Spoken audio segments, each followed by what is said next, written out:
beautiful peoples, welcome back to my another vlog. সবাই কেমন আছেন? আশা করছি সবাই ভালো আছেন। আমরাও বেশ ভালো আছি। আজ সকাল সকাল বেরিয়ে পড়েছিলাম আমরা আমাদের গন্তব্যস্থলে। আমরা কোথায় যাচ্ছি আপনারা হয়তো জানেনই। আমরা অনেকদিন ধরেই প্ল্যান করেছিলাম যে আমরা এই জায়গাটায় যাব। আমার হাজবেন্ডের ছুটি ছিল না, তাই আমরা ঠিক মতন প্ল্যান করে উঠতে পারছিলাম না। তো হঠাৎ করে একদিনকে ডিসাইড করলাম তোমাদের তো পরপর কয়দিন ছুটি আছে, চলো তার মধ্যে একদিনকে আমরা তাহলে ঘুরে আসি। তো সেইভাবেই প্ল্যান করে সারাদিনের জন্য আমরা চলে গিয়েছিলাম ইসকনে। ছোট থেকেই আমি মায়াপুরে যেতে ভালোবাসতাম। আমার বাড়ির লোকজন ঘুরতে যেত, তো মায়াপুরেই নিয়ে যেত। কারণ মায়াপুরটা ছিল আমার বাড়ি থেকে খুবই কাছে। আর ছোট থেকে যদি কাউকে বেশি ভালোবেসে থাকি সেটা হচ্ছে আমার কৃষ্ণ। আর আমি আমার কৃষ্ণকে প্রচণ্ড ভালোবাসি।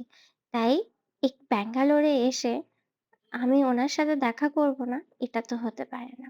তাই আমি আমার ভালোবাসার মানুষের সাথে দেখা করতে চলে এসেছি। রাধে রাধে।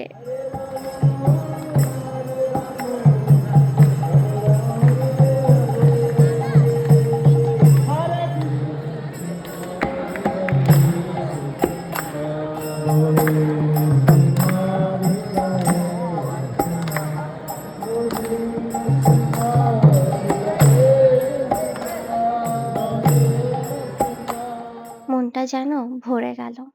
এত সুন্দর পরিবেশ, এত সুন্দর আবহাওয়া, আর আমার কৃষ্ণর সামনে আমি বসে আছি। মনেই হচ্ছে না যে এখান থেকে উঠে বাড়ি যাই।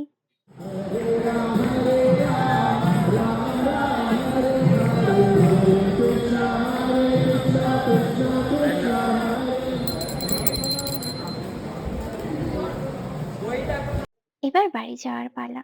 বাড়ি যাওয়ার সময় ঘন্টাটা দেখে বেশ ভালো লাগলো।